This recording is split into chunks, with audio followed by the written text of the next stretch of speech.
I've lived in this city for 32 years. When people ask me if I'm a Pittsburgher, I'd like to think so. I was born in Cleveland, but I've lived here for 32 years. And this is the reaction I get. My 2 kids were born here, I say, hoping to make my case stronger. I'm not a Browns fan, I promise. Another attempt, feeble I'll admit, because who's a Browns fan? But in the end I get, I don't know. 32 years, and I don't know if I'm a real Pittsburgher. If I lived in Marseille, then I would be a real Marseillais.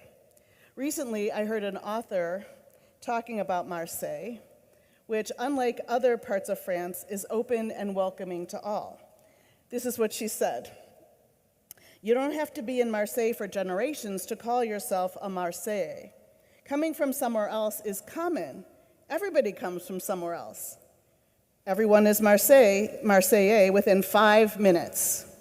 The moment you arrive here and you like it, you are Marseillais. The comment resonated with me because of my aforementioned disputed identity.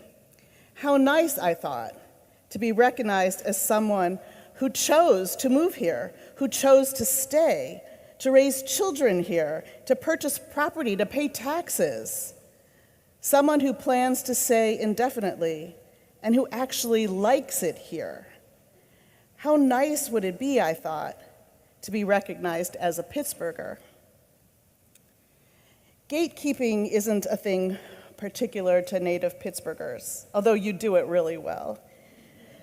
People have been doing it for centuries, deciding who is in, who is out. We decide and on what terms. Schools, neighborhoods, clubs, everyone gatekeeps. Jews do it. We have definitions for who is Jewish. We have requirements for conversion to Judaism. Seminaries decide who can be a leader in the Jewish community, and congregations have dues structures. People perceive our institutions in ways that may or may not be accurate. No doubt, many have wondered, maybe even some of you, whether your particular perspective, your lived experience, your views on one thing or another, whether you and everything about you, whether you are welcome here. You may have hesitated before coming tonight or before the first time you ever came. I'm happy that you're here today. We are all happy that you're here today. Gatekeeping, through regulations, custom, or unspoken assumed norms, has been around as long as Judaism as we know it has existed. In fact, this story from 2,000 years ago is remarkable in its relevance to today. Rabban Gamliel was the Nasi, the great leader of the Beit Midrash, the study hall of the rabbis. This is in Talmudic times. He is not famous for being a nice guy. He's famous for being a visionary leader who ran a tight ship. He had a penchant for shaming students who dared disagree with him. In the days when Rabban Gamliel was Nasi, was the president, he had a guard stationed outside the study hall to ensure that, this was the rule, any student whose inside is not like the outside will not enter the study hall. After a series of events we would today deem harassment, Rabban Gamliel was replaced as Nasi. The first thing his successor, Rabbi Elazar ben Azariah, did was dismiss the guard at the gate and open the study hall to everyone. People began to stream into the doors. So many wanted to learn that they had to bring in 400, and some say 700, extra benches to accommodate everyone. The result of this new student configuration was that all the previously unresolved questions of halakha, Jewish law, were quickly resolved. As one contemporary scholar observes, More space for more people resulted in more Torah and better Torah. It is important to take a moment to consider Rabban Gamliel's criteria for entry and why removing it was so critical, why it made such a difference. Remember, the qualification for entrance to the Beit Midrash was limited to those whose insides matched their outsides.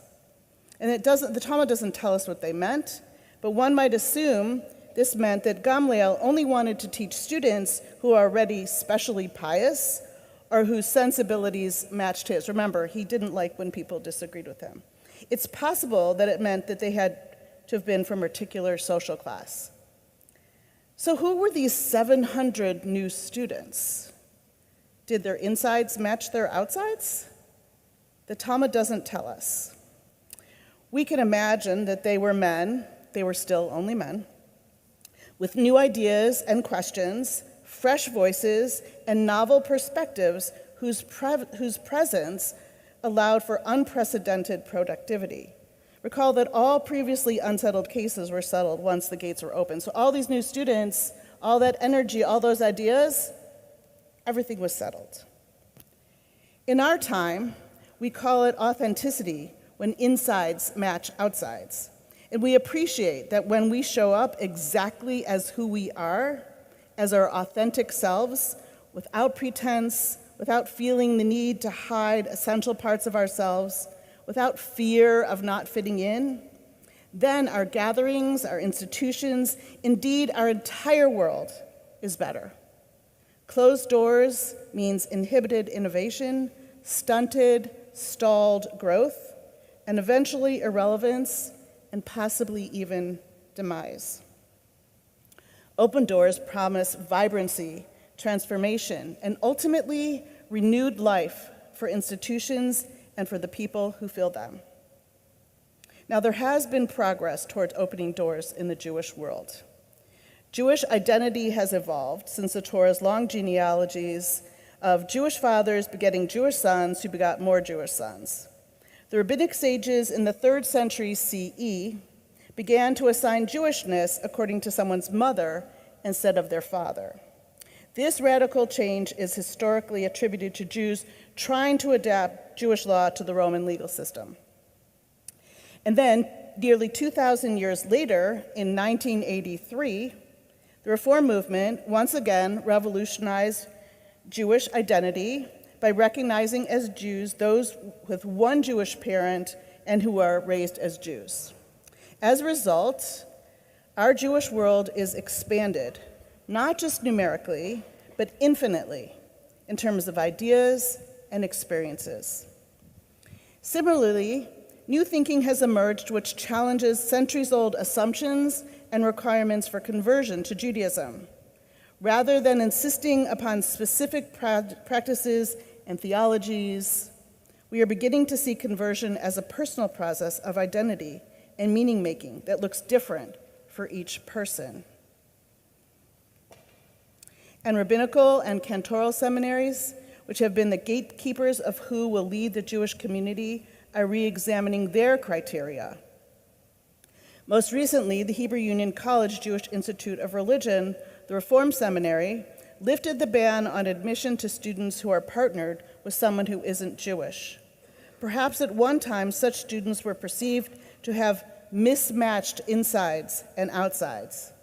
Today, we look forward to the ways these students will bring their ideas, their sensibilities, and experiences, and will continue to challenge and, with all likelihood, change the way we understand Jewish life. So there has been progress, and, yes, and, there is still work to do. The alleys in my neighborhood are good places for us to walk our dog, Toby. My dog's name is Toby. He can sniff around as much as he likes. There are few cars, and I can peek into my neighbors' yards for inspiration for our own garden or for whatever other reason I might want to be peeking into someone's yard. After walking these alleys for over 3 years now, I know pretty much what I'll see.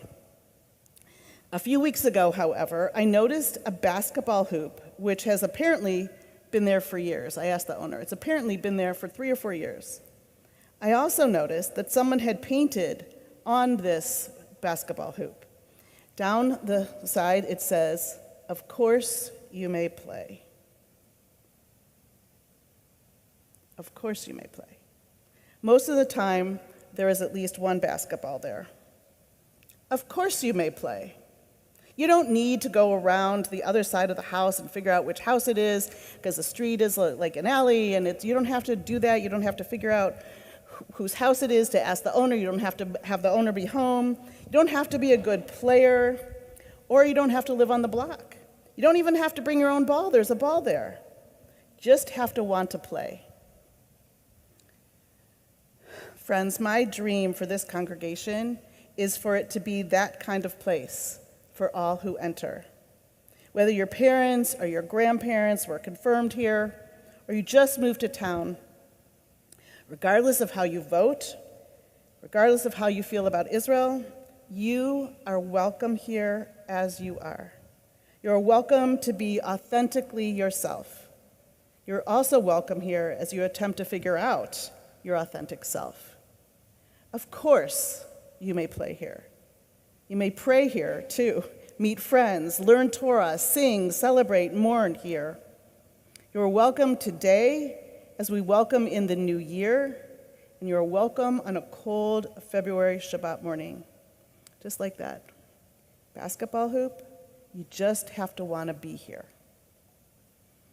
Psalm 15 teaches, "Who may dwell in your sacred tent? Anyone who speaks truth from their heart, anyone whose insides match their outsides." May this sacred tent, this holy congregation, Rodef Shalom congregation, welcome all who speak truth from their hearts and all who seek truth. And may our doors open to dynamic Torah, a loving and compassionate community, and a more just and peaceful world. Of course you may play. Shana Tova.